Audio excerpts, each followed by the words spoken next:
right, we have a big show. Folks, what a big guest we have coming up. Good afternoon, one and all. There's Jane Rice. Check out DePietro.com. You know, I should actually put that as the banner. That's actually better. Details on DePietro.com. I do like that intro, though. I do like that intro.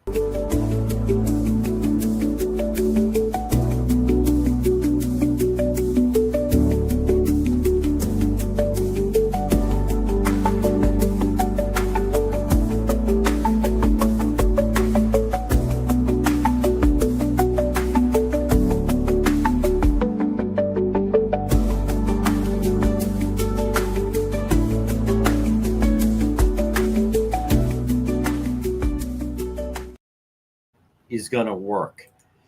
All right, yeah, we're on. There's Jane Rice. There's Debbie. Folks, wait to hear the witness we're going to have in just a moment. This story, again, check out DePietro.com. The video is it's about as bad as it gets for the Rhode Island State Police. Now, I have emailed them. I'd like to give them a chance to respond. I find the whole thing very, very troubling. And I want to give credit. Channel 12 broke it, but the video that we have, and again, you're going to hear me mention it repeatedly, check out DePietro.com.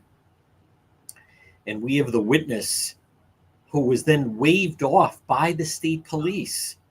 There I am. And we have the witness. Yes, we do. Waved off by the state police. Now, how do I know that? Well, he has the video of exactly what went down that night. So, and we're going to talk to this witness coming up in just a moment.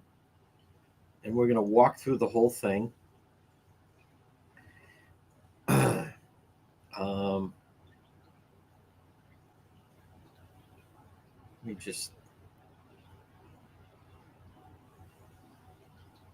think it's going to be fine. I'm not going to identify who it is. We know, they know. They verified. They have the. Okay. They have the video that is posted. There's Catherine. Folks, this is in the Rhode Island State Police. I did email them asking, like, what kind of investigation was this? Well, we're talking about the trooper. And if you haven't seen it, you're going to hear me say it repeatedly. But this video, you're going to see, and the witness, he filmed it. Look at him crash. That's a Rhode Island State Trooper allowed to drive, crashing into the barrier. Look at that. You tell me. Let me ask you that, Catherine. Should that person be allowed to drive? Do you want that person on the road? And they let him drive home. Terrible. Terrible. Why? What kind of investigation was this? Who was it behind the wheel? There he is, Nuno. Again, this is all on DePietro.com. He was only pulling in around over 300 large. They let him drive home. Yes, Catherine. Thank you, Debbie. Yes. They let him drive home. After that, they pulled him over because of the witness, called it in, and then they let him drive home. And then as they were going to, get the tow truck, he said, "You aren't getting in my blanking truck." Then he said to them, "You follow me. You watch me drive a straight line." This is his idea of a straight line.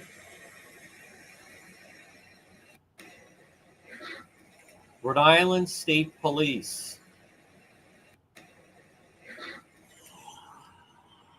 Absolutely disgraceful is what it is. All right, we're going to start in just a moment. We have our witness. He's going to unmute his mic, and then we can talk to the witness. Then we have another guest at 1:30, as a matter of fact. Coming up, at 1:30. Paul Perez, and he is Paul has obviously an interesting job, president of the National Border Patrol Council. Tell you how Rhode Island is on the radar. There's our witness. Good afternoon, witness. Oh, he muted it again. All right. Oh, sorry about that. Oh, there we go. Okay.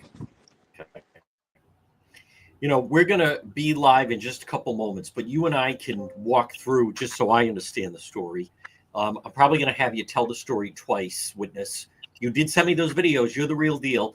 But take us through, for everybody that's tuned in, 1:45 a.m., March 23rd, which was, it started out late Saturday night into Sunday morning. Correct, yeah. So I got on Route 10 heading towards Johnson right around 1:45 in the morning, and I noticed this truck all over the road. So I pulled out the phone to start recording, and within a minute of me doing that, he hit the guardrail and kept driving. And as soon as he hit the guardrails, when I put my phone down and called the police, they had me on the phone for a little while. I was talking to the dispatcher, telling them what was going on, where I was heading. And eventually they asked me to just follow him with my flashlights on at a safe distance. So I did that. We all went down all the way down 10 to wrap around. I'm sorry, Route 6 to wrap around to get onto 295 going south. Okay. Now let me pause you just for a moment because I want to set this up. I'm just curious. So that night, now where are you coming from? Were you at work? Were you home? Were you out? You were in East Providence. I was at a friend's house. Okay, yep. So you're at a friend's house in East Providence, and you go 195 to 95, and then right at that Route 610 connector, you jump on there, and then what's your final destination? Right off of Killingly. So you're going to Providence. Pretty much, yeah. Yep. Okay. I'm going to Johnson. So you were gonna go up Killingly, but because of this driver and you called 911, you continued on the road. Yes.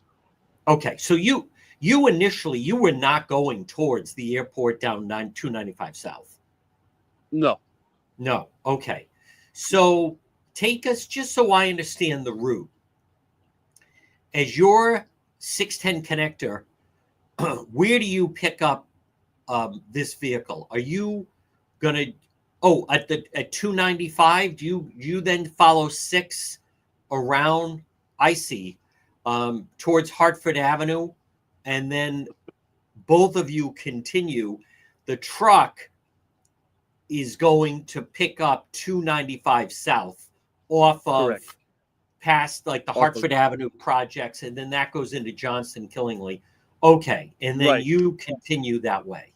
Okay, so then it's on 295 South, and you're following, witness. You're following the whole thing. Yes.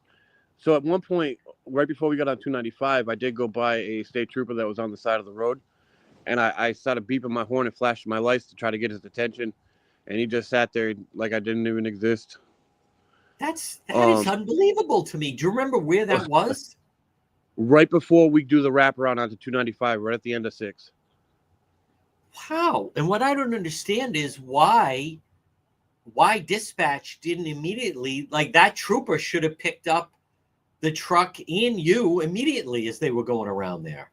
Right. Well, the truck went straight almost. He almost didn't make that curve onto 295. He went straight, had to stop, and then take that exit onto 295. It was crazy. Okay. All right. Now, folks, hold on, witness. We're going to start. That's exactly right. We're going to start in just a moment. And I want to tell the witness, just because we're going to start right at 106. I mean, number one, I want to thank you as a citizen. You didn't have to do that. You went out of your way. This wasn't even on your way. You went out of your way. You're doing the right thing. You're following. And we are going to begin, folks, again at 106 to follow up. This is last night, like a lot of people, I was mortified at this Channel 12 story where they have this state trooper. By the way, we now have, like links up on the website, depetro.com. But joining me right now, and again, we're live on AM 1380, 99.9 FM. Plus, we're live on X, we're live on Facebook, we're live on YouTube. I am telling you, I'm just going to refer to this person as the witness because he provided for me the videos that are really remarkable and frightening about this. And this has to do with March 23rd, early morning hours, as I was setting up before we hit the airwaves, but right at Route 6 to then 295 South. And so this is a long way that you were following. So pick it up from there. You're keeping your distance. And from what I understand, 911, they told you put on your flashers and keep a safe distance from this truck. Is that accurate? Yes. Okay. So right as pick soon it as we up. get on 295, I noticed him still swerving all over the road. At one point, he went from the left high-speed lane into the grass that cuts off between both highways. And he Wow. stayed up there for probably about 10, 15 seconds before he got back up on the road, probably about exit 6, I want to say. And that's when the state troopers finally caught up and went around me and pulled him over. Now, in the video you sent me, which I have it up, folks, on our YouTube channel, and also, the link is on depetro.com. Where did they started the chase? Because you also filmed, and I like you kind of picked up on the theme from Cops, Bad Boys. Suddenly, not only are you following this impaired driver witness, but now you see the police are now en route of this person. Right. So I backed off. I backed off way back off. So until they had him stopped on the side of the road, and I pulled up behind them. I was gonna let them know I had video, whatever they needed. I was only there for about 5 seconds before he came up to my window and told me to just go and waved me off. Wow. Just go. Now, see, here are some of the questions, and I did forward. These are my questions to the Rhode Island State Police. They claim they did this long investigation that started 5 days after that. So that would be, this happened March 23rd. So according to the Rhode Island State Police, the Channel 12 story, they started an internal investigation March 28th. So let's go through April, May, June. Now we're July, 4 months later. What I find astounding is that what kind of investigation was this? You have valuable video that shows this truck, the driver back at 290, back in Providence. Right. And like I was telling you earlier, I've had these videos, but I never knew where this went, you know what I mean, until yesterday when I heard it on the news. I mean, I could have sent them the videos, I could have done whatever they needed, but nobody ever contacted me about it. No. And nor did they put out anything to the public. They could have said, if there's anyone in the general public that has information about an incident that happened March 23rd, right? That would have put it to the general public. But on top of that, the fact you called 911 and you were cooperating, I would question why. I'm pretty sure they trace all the calls that come into 911. So that doesn't. He said my name on the phone. He said my name. He knew it was me. Yeah. Wow. Holy cow. All right. How long? I mean, I have it in the video, but the truck's going at a good speed. Just your estimation. How long were the state police basically chasing this sergeant, off-duty state police trooper, with their lights on, trying to get him to pull over? They got behind him. It probably took about 30 to 45 seconds before they actually got him pulled over. Wow. And that is another thing that's remarkable to me. What is your reaction? Let me ask you this. Now you learn, at this time, you had no idea it was a member of the Rhode Island State Police, correct? Right. No. You had no idea. What is your reaction to learn after what you witnessed? They let him drive home. That was insane. That was the craziest thing I've ever heard. When I seen him get back in the truck and drive away after watching what he did, I couldn't believe it. So you did see him get back in the truck and drive away? Only on the body cam video on the news. I wasn't there when they actually let him back in the Okay, truck. not that night. Okay, or early morning, I should say. So you pull over, I would think, that morning, right after, they pull him over. You pull over, essentially to say to the police, hey, I'm the guy. If you're asked, hey, what are you doing here? I'm the guy that called 911. Do you have any video? Yeah, I have video of this. You pull over, and instead, they wave you off. Nope, go ahead. Go on your way. Right, yeah. If they would have asked me for it, I would have gave it to them right there. Wow. That is remarkable. Tell me about, now, first of all, and folks, again, the video, I can only say this so many times, but I do have it up on the website, depetro.com, and I put a small clip of it on X and a small clip also on Facebook and Instagram. But what did you think when you saw him take us through? Because the truck, it doesn't come close to the barrier, Route 6. That, boom, he bounces off it, basically, like bumper car. Right. I thought right then and there he might stop, but he just kept going. Yeah, I was in shock almost. I didn't even know what to say. Not only that, but then take us through, he pulls off high-speed lane to the left. Then you wonder, was he pulling over and then maybe call a friend or just stop driving at that point? Did that come into your mind that, okay, maybe he's finally... Initially, that's what I thought. Initially, that's what I thought when he started pulling into the median, but he wasn't slowing down, and he just kept going right in the grass. So he didn't even slow down. He was going at the normal, whatever you're going, 60, 65 miles an hour. He's going that on the grass on the median. Give or take. He wasn't driving full speed. At some points he would pick speed. At some points it would be real slow. It was never consistent. How long would you estimate you were on with 911? Probably about 6 minutes, 7 minutes, right around there. Holy cow, that long! So you're on with them. That might be a little longer than I think, but in the morning. All right, but it wasn't a 30-second call, right?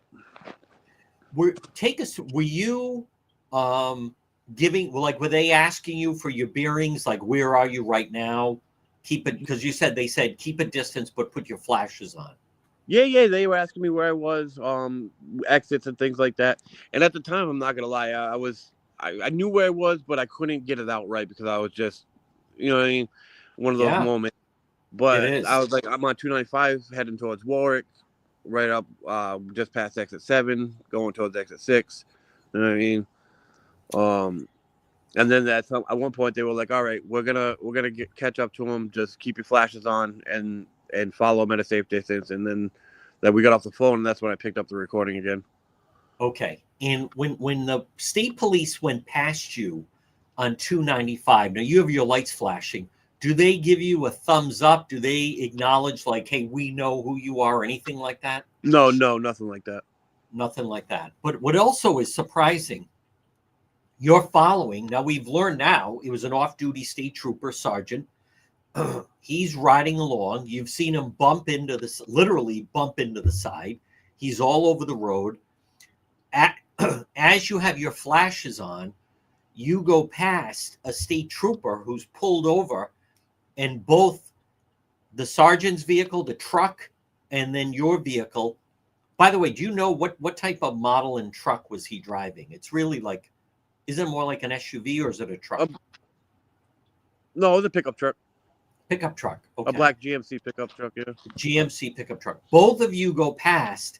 You have your lights flashing. You honk the horn, and the state trooper cruiser who's sitting right there, they don't seem to budge at that time. Yeah, he didn't even move. Wow. Now, again, I'm not trying to jump ahead. We don't know why, what they were pulled over for, what they were doing, but, you have an impaired driver on the road. You have another vehicle, your vehicle, lights flashing, following the vehicle, honking the horn. I would think if I were you, I would have been relieved when I saw the state police cruiser, like, oh, good. Finally now someone's going to jump into action. Yeah. And then nothing. Yeah. So, At first I saw him and I was like, okay, cool. And then Right. when he didn't, when we got back on the 295, when we wrapped around, went on 295, and we kept going, and he wasn't anywhere near me, I was like, oh, he must. I don't know if he heard me. I don't know what you know what I mean. And the 911 operator even said your name, so they did know who you were. Yeah, they knew who I was. Yeah.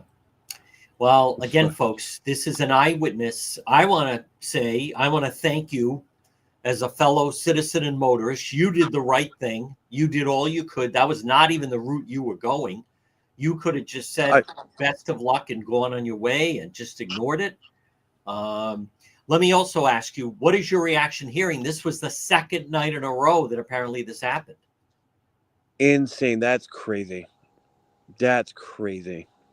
And there's no details from the first night. That doesn't even make sense. Not yet.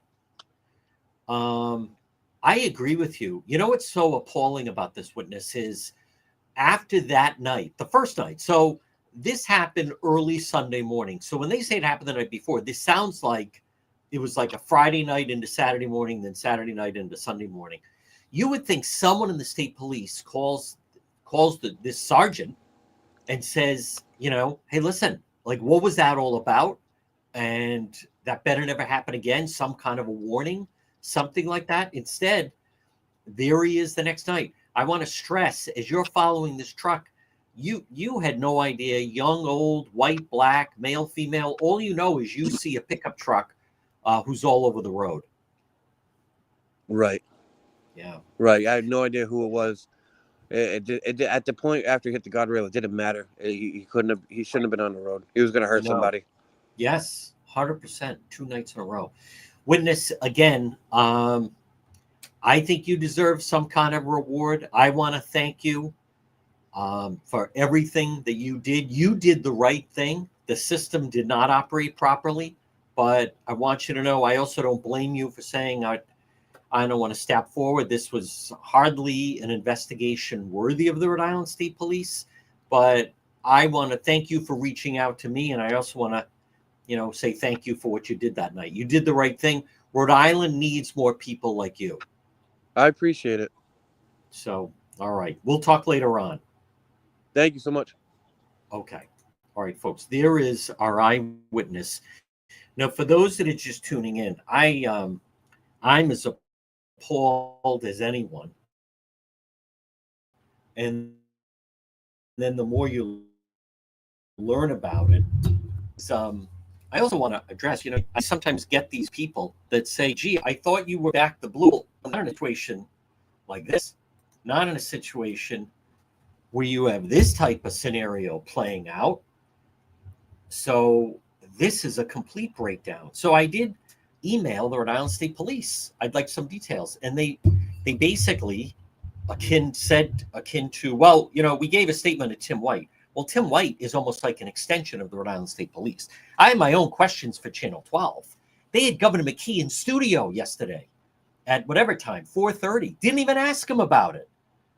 You know, I hope they do a follow-up and they have former superintendent of the state police, Steve O'Donnell, who acts as a contributor for them. I certainly hope they ask him about it. But what kind of investigation was this? Who was the supervisor? What were the details from the night before? I want to be very clear. I take no joy in this, but this is beyond the pale.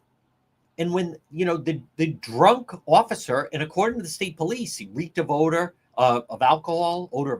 He was unsteady on his feet. He decides he's going to drive himself home, and you allow it. So can regular citizens do that? Is that the new rule with the Rhode Island State Police? You pull someone over, you suspect they're intoxicated, but if they say, that's it, I'm out of here, you follow me, that becomes the new protocol. Is that what we're led to believe?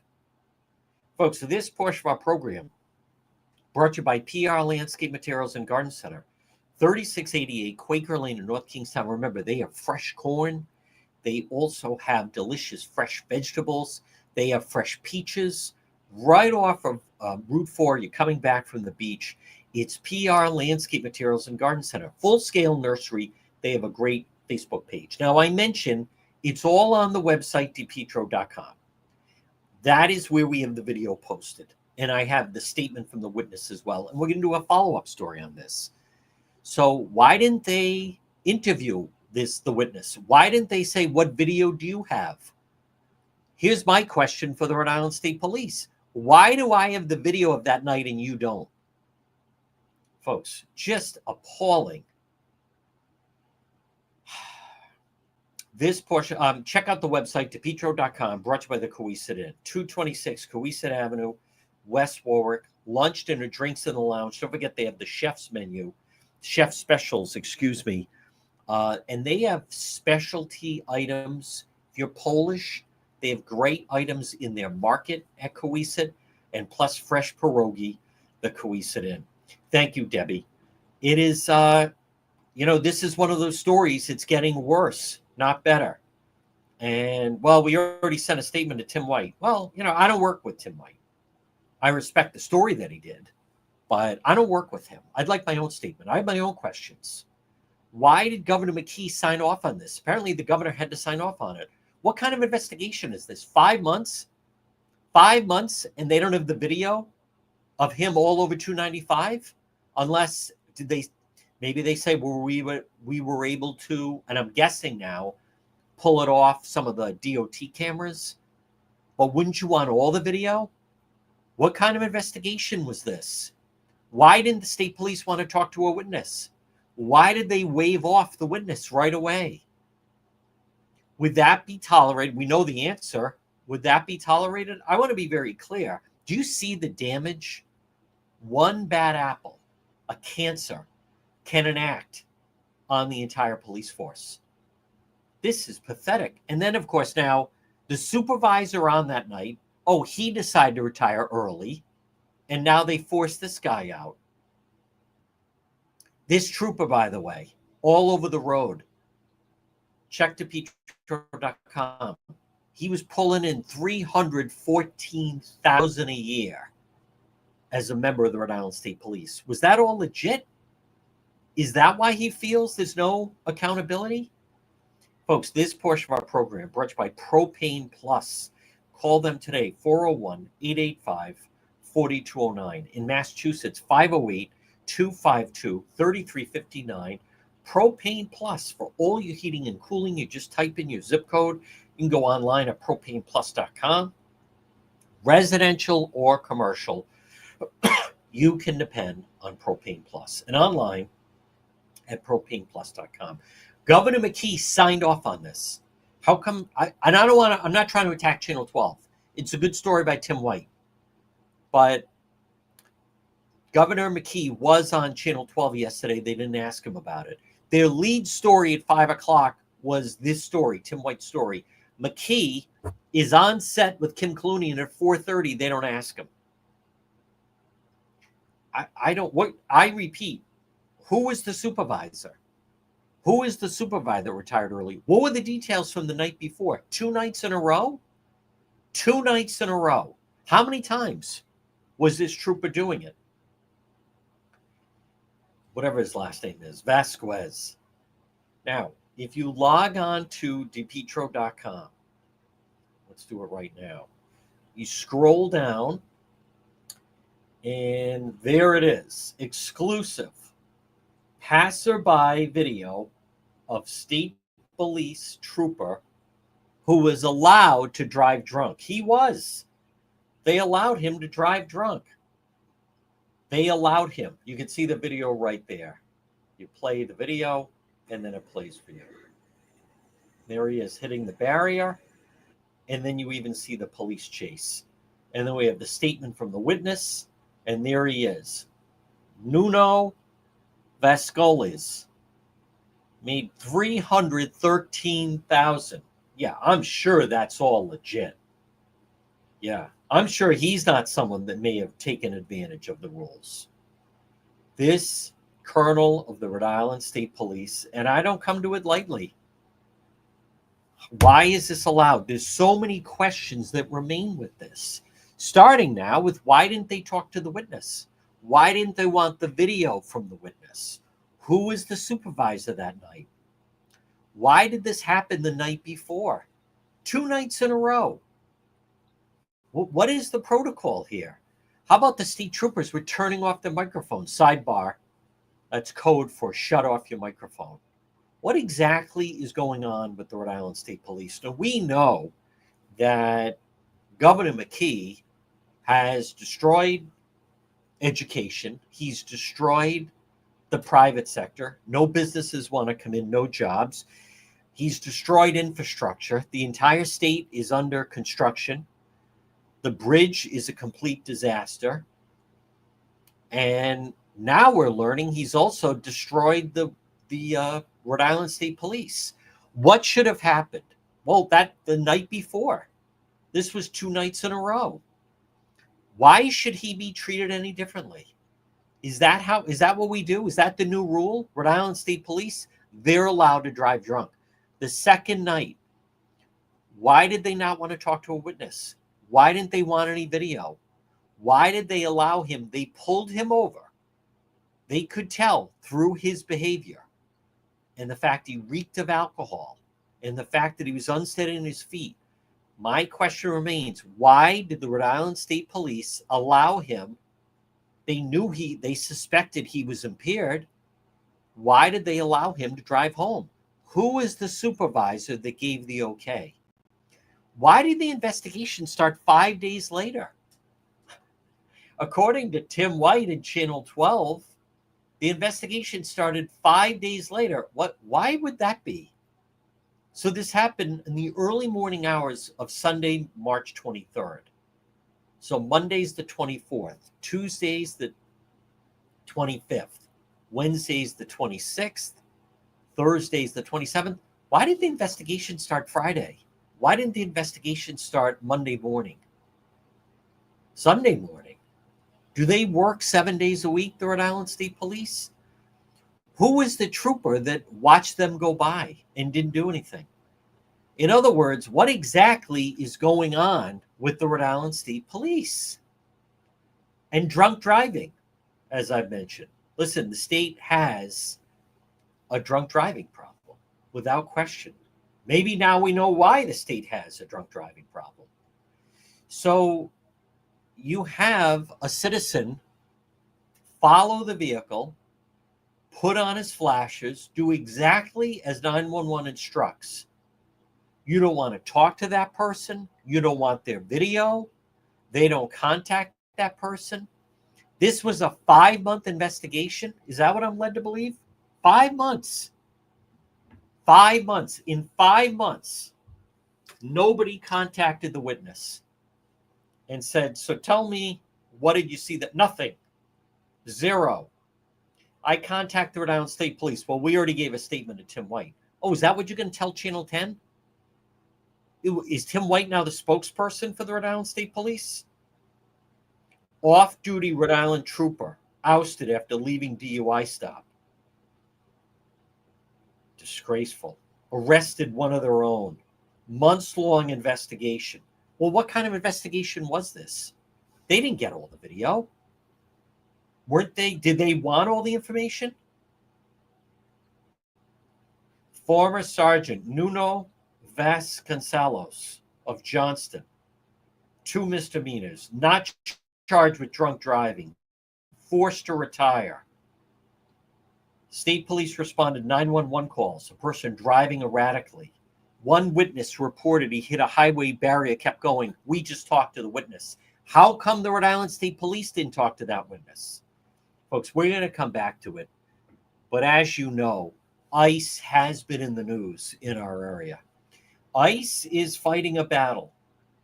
ICE is fighting a battle in the cities, on the border. They're doing their job. Joining us right now, President of the National Border Patrol Council, and we want to welcome to the program, folks.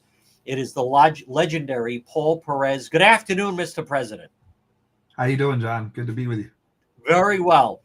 Let's start off. As president of the Border Patrol Council, I've interviewed so many different people, both Tom Holm and others. How would you state what is the state of the state on our border right now?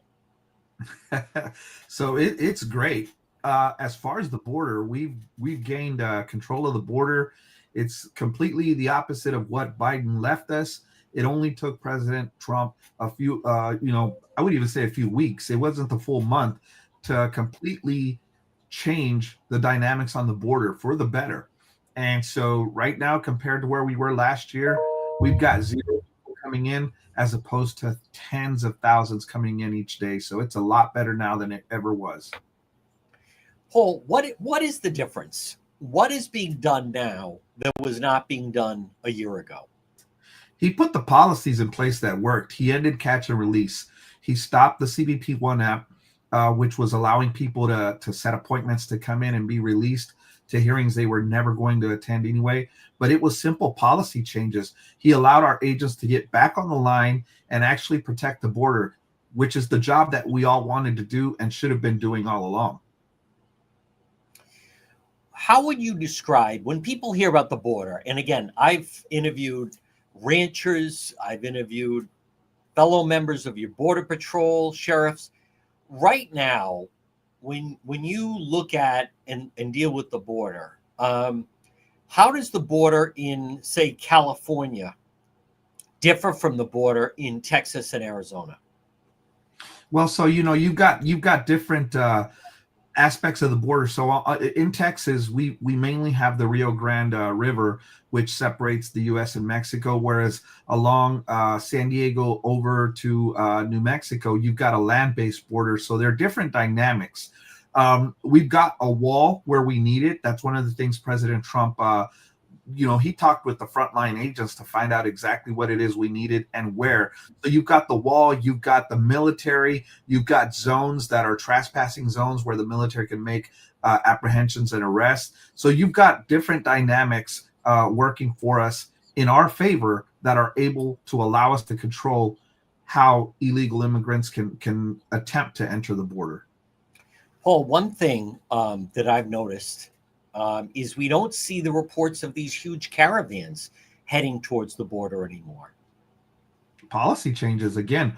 The strength of President Trump, extends to those foreign governments, the foreign heads of governments in those cities and in those countries in South and Central America, who he made sure would pay a price if they continued to allow these migrant caravans to transit through their countries undeterred. And so Mexico, for once, listened to President Trump like they did the first time, and they were able to put troops on their southern border so they can stop people coming in. That stopped these caravans. Again, the ending of catch and release, the ending of these fake asylum claims, that did a lot for it. We didn't need a new bill.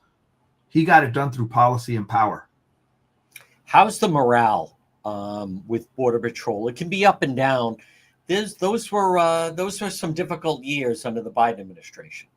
Yeah, we went through the lowest of the lows to the highest of the highs. And before that, with President Trump, we had never had, in President Trump's first term, we had never had a president that was fully supportive of the Border Patrol and actually wanted us to do the job. Look, I've served for 28 years under 5 different presidents, and by far, President Trump is the best president that we've ever had supporting border security and for this country. So it went from the highest of the highs to the lowest of the lows under Biden, who staffed his immigration agencies and his homeland security agencies with open borders advocates that wanted to do nothing but sow chaos on the border by allowing millions of people to enter this country unvetted. Now they're all over the country, and now ICE has to go in there and clean Biden's mess up by getting all these people out. Well, how effective has the wall proven to be at the border? It's extremely effective in the locations that we set it to be. Of course, there's not a wall from sea to shining sea. We've got it in strategic locations that allows us to dictate the terms of how people cross and when. So we use it as a deterrent strategy, and it works for us. It's very effective in the locations we have it. Would you say right now, we hear that people trying to come over is way down. By all accounts, it seems it's a secure border. Looking ahead, the next 2 years, just as someone that deals with it day to day, what are some of the improvements or objectives to further secure it, let's just say over the next 18 to 24 months? Yeah, so a lot of what we asked for, we're going to get with the funding from the big, beautiful bill. We're going to get a lot of technology, we're going to get a lot of infrastructure, and we're going to get more manpower. We're going to get 3,000 more agents under the big, beautiful bill for Border Patrol, and that's going to help us tremendously. Tremendously, it's going to allow us to put agents where we haven't had them before because we didn't have the manpower. Now we're going to get that manpower as well as the camera technology, sensor technology, drones and counter drones. All that technology is going to help us quite a bit. And Paul, do you also find if you take out the incentive, meaning if people, it's not a matter of just trying to get past the border. If we have our cities and towns, really stepping up, especially the cities, the sanctuary cities, the more that type of behavior is not allowed, the more I think it would decrease the activity of people just trying to crash through the border and get in. Yeah, absolutely. When I came in 97, most of the people that were coming in at that time were from Mexico, and they were coming in to work illegally. And so there was a lot of interior enforcement, not so much as there is now, but we were having to turn off the magnet. If you turn the magnet off, people will stop coming. Now you've got more people from other countries, OTMs, other than Mexicans, that are coming into the country, and we're turning that magnet off by making sure that we message, if you're in this country illegally, we're not going to turn a blind eye. We're going to apprehend you. We're going to deport you, and there's going to be consequences for it. So the days of catch and release and the days of people roaming around the country illegally and freely is over. Those days are over. The messaging has worked. Trump's policies are in place, and that's sending a deterrent effect. It's having a deterrent effect on people wanting to come into this country. Paul, how would you describe the job my friend Tom Holman is doing? Tom Holman's doing a fantastic job. He's a good friend. I talk to him often. He knows exactly what needs to be done because he served, a lot of time in he served in the Border Patrol. He served in ICE. He was the director of ICE. So he knows exactly what needs to be done. And the great thing about President Trump is President Trump recognizes that. He recognized it early on and said, hey, Tom, you're going to lead our efforts. You're going to be the border czar, a true border czar, by the way, and you're going to get things done. So he's doing a great job. He's got a good team, behind him. He's also worked very well with the Secretary of Homeland Security, Kristi Noem, and, Stephen Miller. They do a fantastic job making sure that the plans are in place to secure the border and get all these people out of the interior of the country and remove them once and for all. Folks, he is on the front line, president of the National Border Patrol Council. It is Paul Perez. Paul, excellent. Great to talk to you. Keep up the good work, and we'll definitely talk to you again. Thank you, sir. I appreciate it. All right, folks, there it is. Paul Perez. What a program we have on this Wednesday. And I'll tell you, they are on the front lines. They're on the front lines. That is not easy. That is not easy what they're dealing with. But they finally have someone who's giving them some support and some cover. This portion of our program, remember, Roofco, Rhode Island. Call them today, 401-868-7149. 401-868-7149. Roofco, Rhode Island. Maybe, is it possible that your roof has had some wind damage, or maybe a leaky roof, missing lifted or curled shingles, granules in the gutter? Roofco, Rhode Island, 401-868-7149. They'd be happy to inspect your roof. Free inspection. Now, there's a very good chance that if your roof did have or does have wind damage, that you're fully insured. Roofco, Rhode Island. Call them today, 401-868-7149. Wind damage, leaky roof, missing lifted or curled shingles, granules in the gutter. Roofco, Rhode Island, 401-868-7149. Well, folks, good afternoon. And I want to be very clear. I take no pleasure before I mention that, I also want to, let's see. Henry asked me about who's the landscape company I mentioned. Watson Materials. Largest selection of landscape materials in Rhode Island. Watson Materials. Call Sean today. Free quote, 401-885-0600. Watson Materials.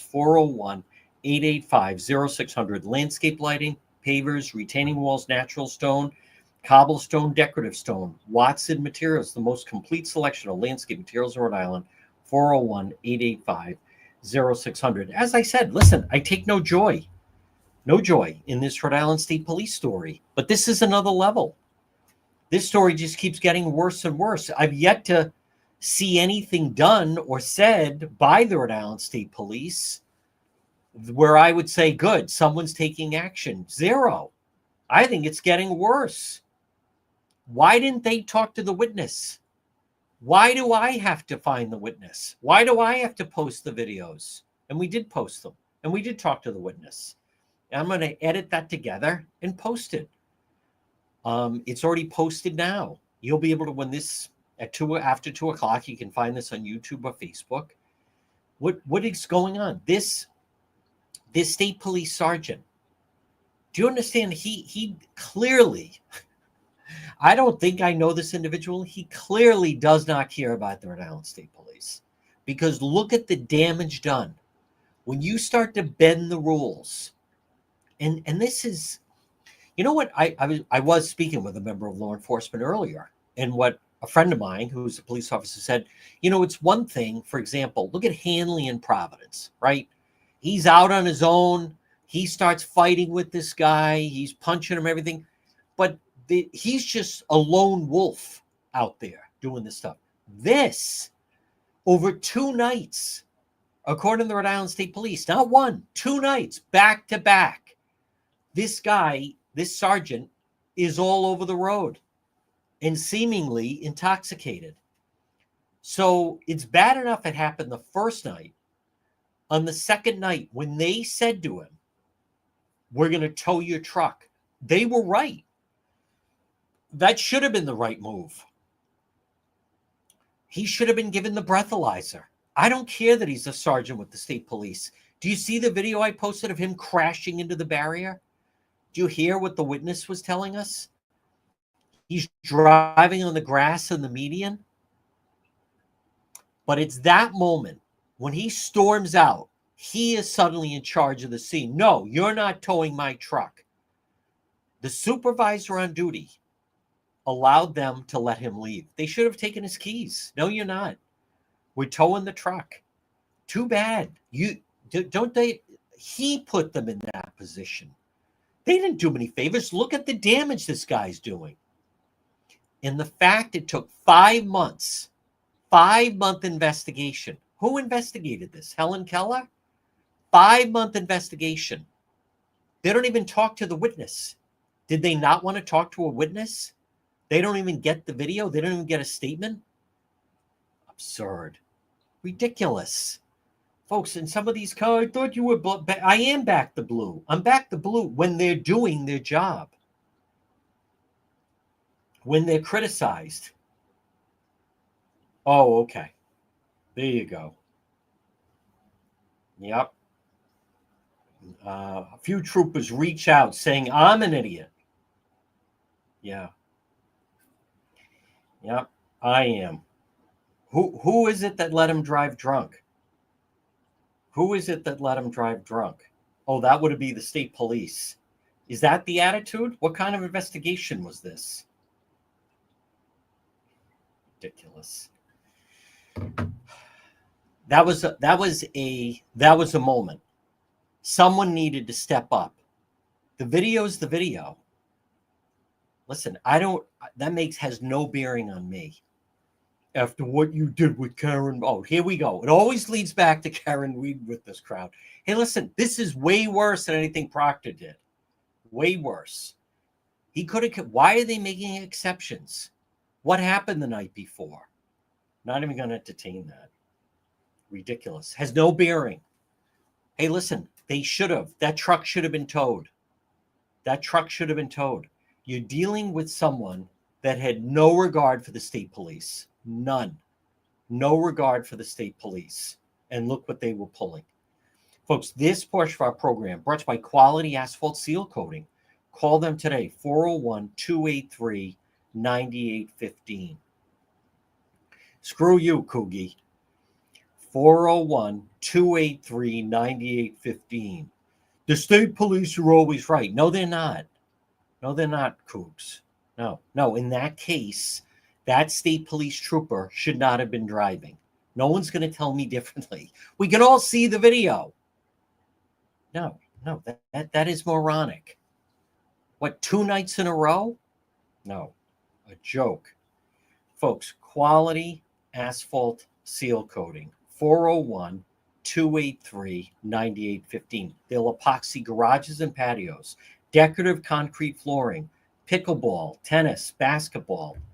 Quality asphalt seal coating. Call them, request a quote, 401-283-9815.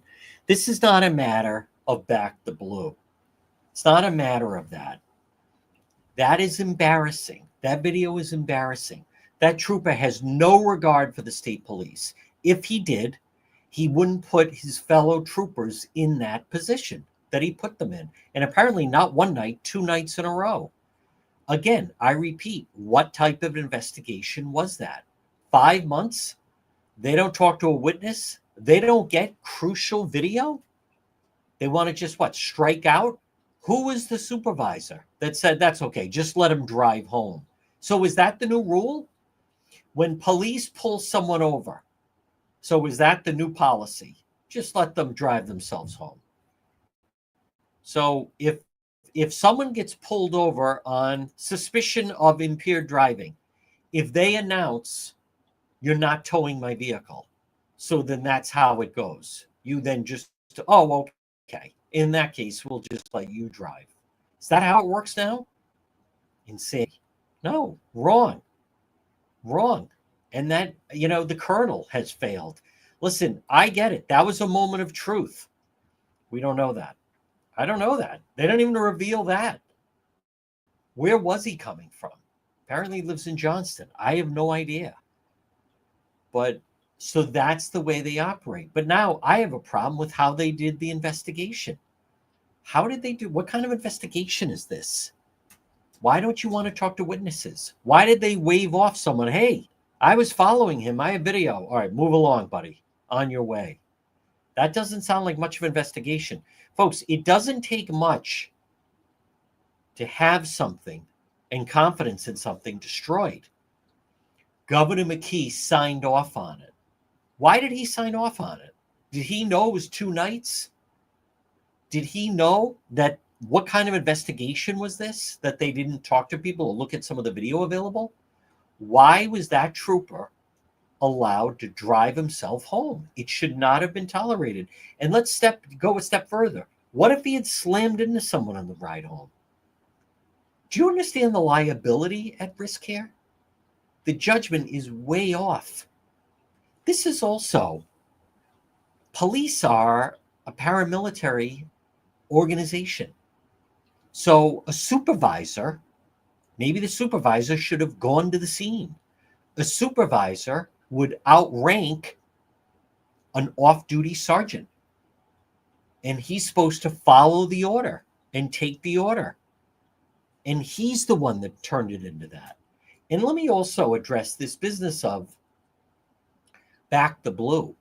I am a huge supporter of police and law enforcement and back the blue. But then you get an Officer Dolan. I don't do it blindly. Listen, I'm a Patriot fan.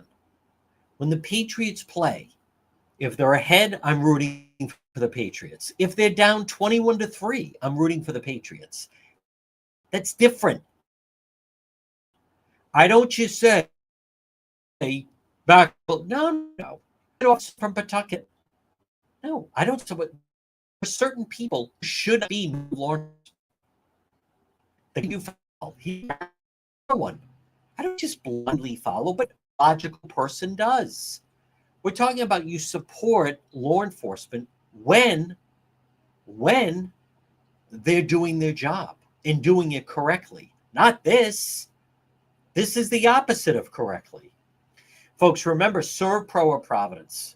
Whether you're fire or flood, serve Pro of Providence. 401-941-5500. They're fast, thorough, professional. Serve Pro of Providence. Call them today. If you have a fire, if you have a flood, mold, serve Pro of Providence. 401-941-5500. Fast, thorough, professional. You have a flood. you have a fire or mold, call Serpro Providence, 401-941-5500. Maybe they determined he is. You're right, Caroline. Maybe they determined he was okay to drive. Based on what? Him crashing into the barrier? They have video evidence. This is my problem. Who did the investigation? How come I have the video of that trooper crashing into the wall, but they don't? Why is that? Doesn't sound like much of an investigation. I would think you'd want to talk to anyone that encountered his actions that night. That's not a thorough investigation. That's a huge disappointment. It is. It's really disappointing and it's shameful. But it seems fairly obvious that that is an individual who should not be a member of law enforcement. Not behaving like that. Not. Do you understand? It shakes total confidence. Why? And McKee's not even talking about it. McKee signed off on it. Why is Tim White breaking the story on this whole thing? There's nothing good about this. I reach out to the state police. Well, we issued a statement to Tim White. Yeah, I don't work for Tim White. I have my own questions. Who did the investigation? Who is the supervisor on duty who also had to retire early? How far up does this go? Who made the decision, let him drive home? That's not how it works. Maybe that's how it worked years ago. Someone's a mile from their home. This guy was on 295, banging around all over 295. Sergeant with the Rhode Island State Police. Folks, this portion of the program brought to you by Arch Design Builders. Call them today, 401-207-4124. 401-207-4124. Have you been thinking of redoing your kitchen or your bathroom or your basement or a deck, or maybe a special project? Arch Design Builders. Give them a call, 401-218-9707. Free estimate, free meeting really is what it is. You want to meet with Ed and Roxanne and show them the space. Let them look at your kitchen.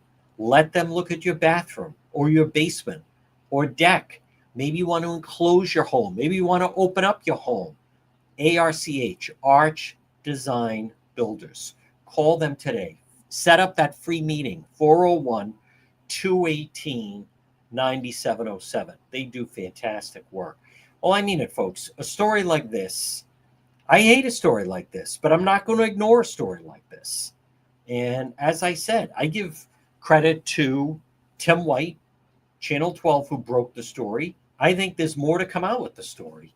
Obviously, we posted video, and I talked to the witness today, who was then following and did the right thing and called 911 and filmed this individual. That's what you're encouraged to do.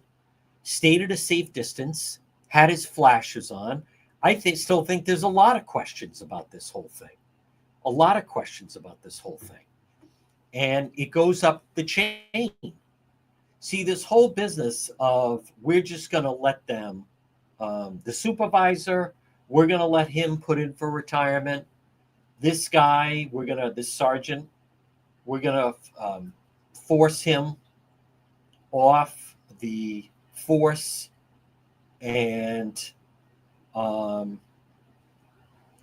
that's why are we making exceptions? What is this? As I stated, now today is Wednesday. As I stated, DUI is a problem in the state. You know, and I also understand one of the problems with DUI is it's viewed as a relatable crime.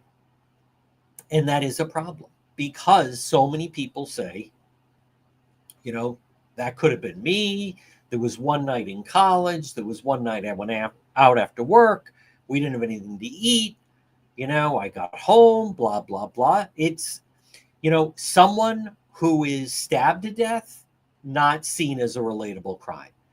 Brian Walsh kills his wife New Year's Eve, dismembers her body. That's not a relatable crime. DUI, it is seen.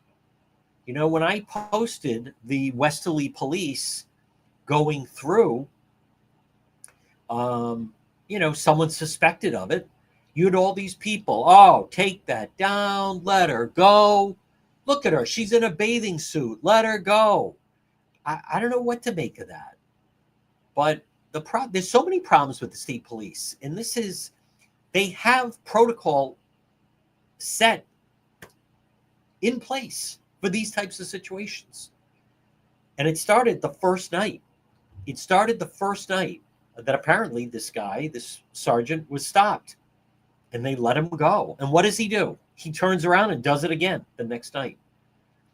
Why were they turning off the microphones with the body cam? They shouldn't have been. Why did they allow him to drive away? They shouldn't have. Do you see, they have protocol in place of what to do in a situation like this.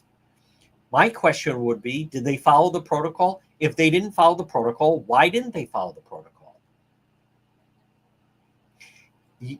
Someone like that, he doesn't care about the state police. Clearly, he not only does he not value his own life, he doesn't value anyone else's life on the road. This wasn't a one-off. It was done the next day, apparently, and we're still waiting for details. I guess we have to wait for. Thank you very much, Debbie. Yes, insanity. No. He could have killed someone. How many times has this happened? Someone like this, it's not the first time he did it. It's the first time he got caught doing it. Wrongo. They have procedure in place. If a member of law enforcement is suspected of DUI, who made the decision not to follow it? Oh, he retired early. Such a crock. Folks, remember J. Perry Paving. High quality, fair pricing, exceptional service, 20 years experience, specialized commercial paving, residential paving, seal coating, free estimate any project. Get your driveway paved with J. Perry Paving. Licensed and insured. Remember, no one is a better package for veterans or anyone than J. Perry Paving. Is your mom a veteran? Maybe your dad or your son, a daughter? J. Perry Paving. Call them 401-732-1730. 401-732-1730. Get a free quote, free estimate. J. Perry Paving. If someone is a veteran, no one is going to offer them a better package than J. Perry Paving. Well, number one, I want to thank Paul, our Border Patrol expert. I also want to thank the witness, who is our guest. Now, this will be on demand. Listen, the Rhode Island State Police actions, this can't be defended. This wasn't a one-off. What's so disturbing about this to me is this wasn't a rookie trooper that made the mistake. This was a supervisor that made the call. They let him. It would have been bad enough if they put him in the car and then gave him a ride home. They let him drive himself home. You can see the video on our website, depetro.com, and it's linked to our YouTube channel. We will be doing Road Patrol Live later. Folks, stay cool on this Wednesday. If you're listening to the radio, stay tuned for the 2 o'clock news.